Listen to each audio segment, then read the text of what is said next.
Ilang kilo ba isa nito? Ginang-bigat ah.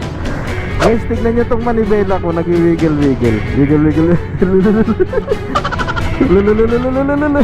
Try natin mag top speed dito. Maganda daanan dito eh. Ito mga tol, nakakuha ko ng booking kay Grab Express syempre. Naka-Grab uniform tayo. So bali eto guys, Valenzuela going to Pulilan, Bulacan. Ang fare neto mga tol is 827 sa adventure to.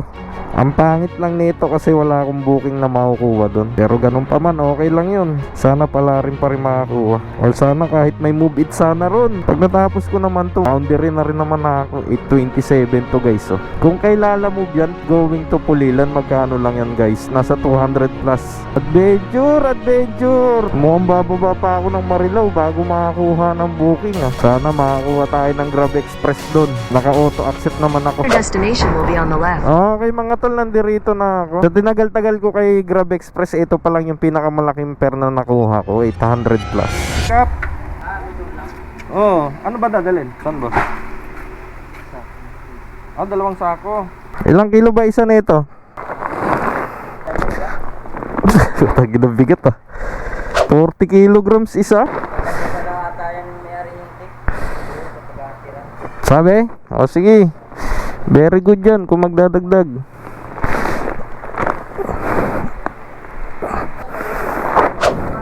Isa, no problem yan buddy.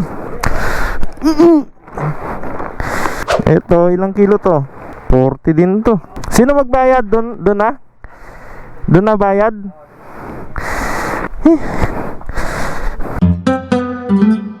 Bali, galing pong Valenzuela, dalawang sako. Saan po dadalhin? Sa A3D po? Diyan po sa may Pulilan. Pulilan po yan, no? Opo, ano pong warehouse? A3D, Richfield. Dito nga po i-deliver yan. Oo, bali po, dyan po yung payment ma'am, bali 823. Opo, sige. And then ano po sana ako ng additional ma'am kasi 80 kilo to eh. 80 kilo po. Oo, motor po gamit ko. Alam mo po ba to? Grab Express po. Grab. Oo. Sige po. Bali po mag-a-add na lang kayo dyan ah. Opo, magkano po? Kayo na lang po bahala ma'am, yun di masama sa kalooban ba? Sige po, sasabihin ko po. Okay, salamat. Papunta na, salamat. Ito. Okay, yan mag-add. Yung di masama sa kalooban. Loko-loko eh, no?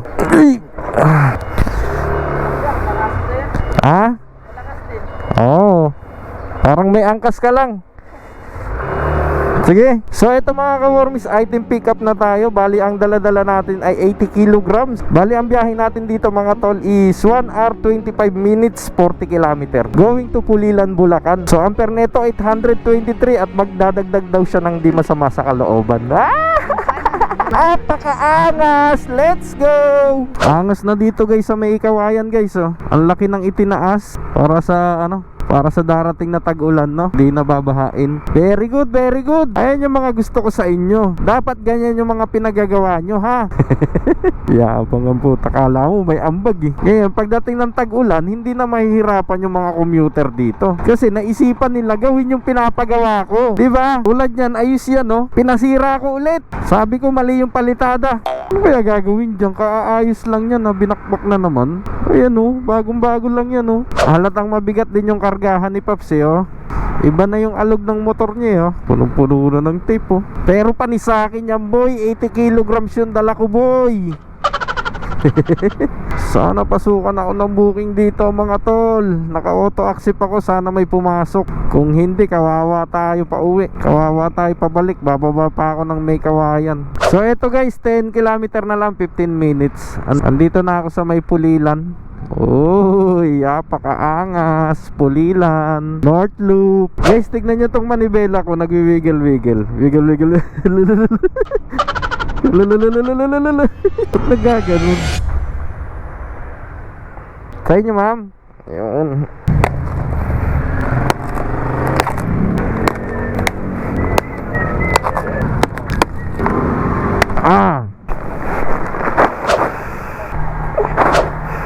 Ano sabi sa payment madam? 827 dito. 827? Oo. Tapos yung charge na magano? Kayo na po bahala madam. Ano? Kasi Oo. Oh, ayun, no, pinasukan ng bago, boy, oh. Oh, pinasukan ng bago, boy, oh. Ano? Wala. Ayaw po eh, na-charge na lang daw po dun sa, dun sa nagbidala, dun sa kinuhanan. Anong gagawin? Sila na lang tatawag dun, mag-ano po. Basta yung pong 827 ba? Mm-mm. Yun na lang daw po kuhanin. Hindi ko na makukuha yun dun. Di ba po tumawag ako bago ako umano? Po eh, sinabi ko naman po sa ayaw po talagang mahigpit. 80 kilos kasi yan, ma'am. Hanggang 20 lang kami. Basta kung lang ako sir, ako na lang magbibigay sa inyo. Ito, ma'am. 173. Tama? 60, 73. Ayan. Ano kuya, ayan. Yan. Yan ako kuya, ganyan na siya Chinese. Oo. Thank you. So, nag-add naman siya ng 100. Ayaw mag-add, no? 80 kilo yun eh. Inabunuhan tuloy ni ate. Si ate kasi yung kausap ko. Bahala na sila mag-usap dyan. Oh, boundary! Eto na mga tol, medyo madugo to. Wala nang booking dito. Pero sana may pumasok. Mga tol, sana may pumasok. Pag may pumasok pa Makati nito, libo to malamang. Pasukan mo, buddy. Pasukan mo. Try natin mag top speed dito. Maganda daanan dito eh.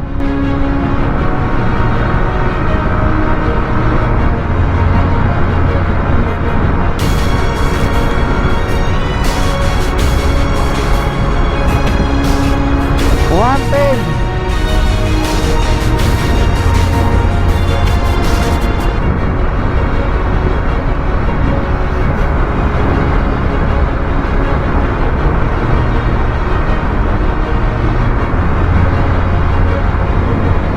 $112 lang, buddy. Ano ba yan?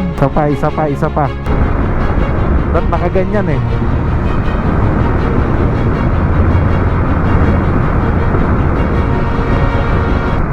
Wala talaga. 112 lang. Huwag kayo iiyak. Sa bagay, may box akong mabigat dito. Malaki gulong. Pwede na. Pero gusto ko sana 190 eh. Hindi, wow. Balita ako, masarap daw yung Paris dito eh. Time check, 12:39. Yeah, Paris nga ya.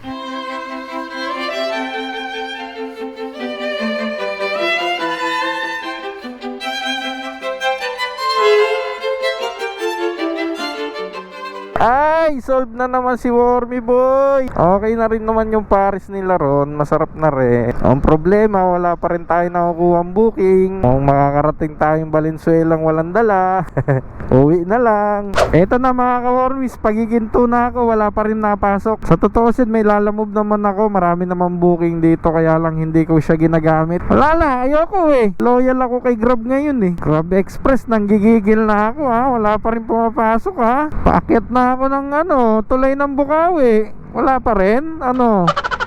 Ganun lang yon. So eto guys, dito na ako sa may Marilao guys. Andito na ako sa Marilao guys. Wala pa rin napasok guys. Huwag kayo iiyak. Tambay na lang muna tayo dito guys. Take the next right. Awit. Eto guys, GrabFood Gaming. GrabFood na lang muna tayo guys, para di tayo lumayo dito sa Valenzuela. Ano ba to? Resume job 667. Okay na to, madam? Ano ba to, ginikas nila sa inyo? Bayad na ba sa inyo to? Hindi pa. Ang kakaltasan sa akin, no? Hindi ko alam eh. Hindi nakikita, ma'am? O sige, okay na po. Bahala na. Thank you. Siguro makakaltasan yung yung GrabPay wallet ko, no? Hindi ko rin alam eh. So pag kinomplete ko to, tsaka lang makikita to. Sarap po. Pinusukan naman akong panibago GrabFood.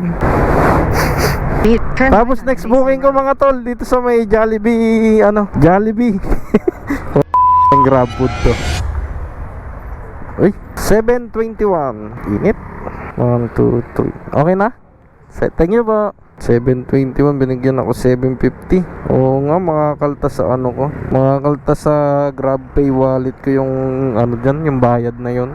And then nakakuha ko sa may Jollibee Maisan, tapos dadaling ko lang ng dito lang din siyempre. Ang saya pala na itong GrabFood, buddy. Dito ka lang oh. Hindi mo na kailangan pa mag-adventure ng malayo. Jollibee Maisan, nandun lang yun eh. Tapos binigyan pa ako tip. Oh, di ba? GrabFood na lang ako. GrabFood 865.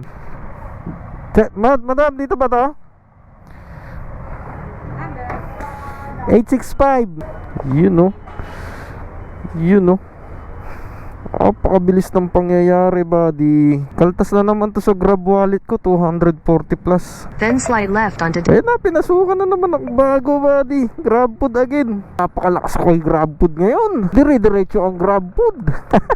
Dito na lang ako sa Grab food, guys, hanggang sa maubos yung oras ko. Kasi hanggang alas 5 lang ako ng hapon. Kaya dito na lang, ikot-ikot na lang tayo dito sa Valenzuela talaga. Deliver order 295 lang, madam.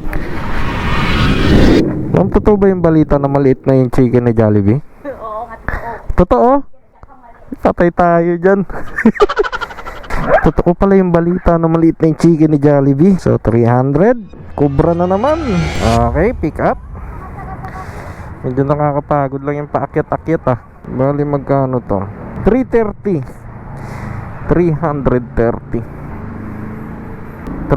lang po. Okay na po, salamat. Dami ko kagad pera.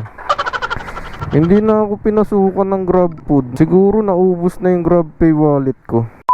Negative 45 na nga lang. Paano to? Paano gagawin ko dyan? Ang hirap pala na itong Grab food na to. Pag naubusan ka ng wallet, pala may puhunan ka dito. Hindi na tuloy ako makakuha ng booking.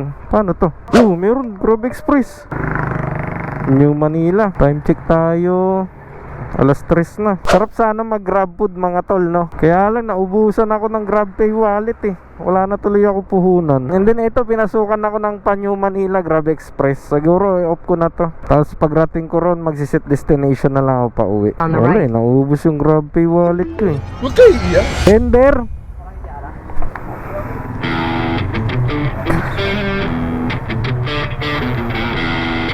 Oh, punta tuloy akong New Manila, Cubao. Ng Tipaklong yan. Okay lang yun, mga tol. Kuha tayo, magano tayo mamaya, set destination. Ma'am Shara, thank you. Okay, nakakamagkano na tayo, quiz? Nakakamagkano na ba tayo, guys? Itong inong yun. 1,000 pa lang. Pinasukan ako Grab Food Corporate, buddy. Going to Santa Cruz, Manila. Belta Mart. Santa Cruz, Manila, guys. 88 pesos lang. Sige, pwede na yan. Uwi naman ah. Belta Mart. Grocery in your pocket. Okay. Saktuhan lang ang mga banatan. Okay.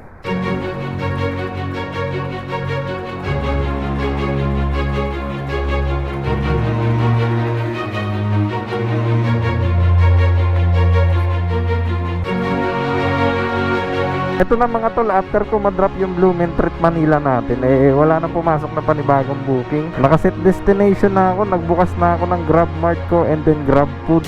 Tapos nakaset destination, wala pa rin pumapasok. Siguro dahil sa mababa na yung cash wallet ko dito.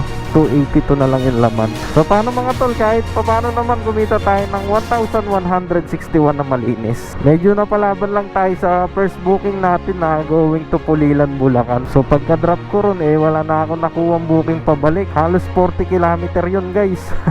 40 kilometer yun na sayang sa atin. Sayang. Tsambahan lang din talaga makakuha ng booking doon sa may parteng Bulacan pag naka Grab Express ka. May nagbubook naman ng Grab Express doon, kaya lang minsanan lang talaga. Ang daming lalamove doon, kaya lang hindi ko ginamit yun sa akin. Kasi feeling ko kasi pag naglalamove ako, masasayang lang yung oras ko. Kaya binaba ko na lang. And then na yun, nakarating ako ng Valenzuela, nag-Grab Food. After maubos yung cash wallet ko, binato naman ako sa Maynila. Hanggang sa nakarating ako doon sa may Blumentritt. At ayun yung pinakalas na booking natin. So bali, ano ba yung aral doon sa booking natin na yung mga tol? Huwag kang pupunta ng Bulacan kapag maagang maaga. Mahirap yung booking pabalik. Kung gusto mo naman gamitin yung lalamove mo, makakabalik ka naman. Pero ang Grab Express lang yung gamit mo, tapos or di kaya naka-move it ka, naka-joyride, napakahirap ng booking doon pabalik. Kaya ayun. So paano mga tol, kita-kits tayo sa mga susunod na episode. Muli, ang inyong lingkod, Warmy TV, nagpapaalam.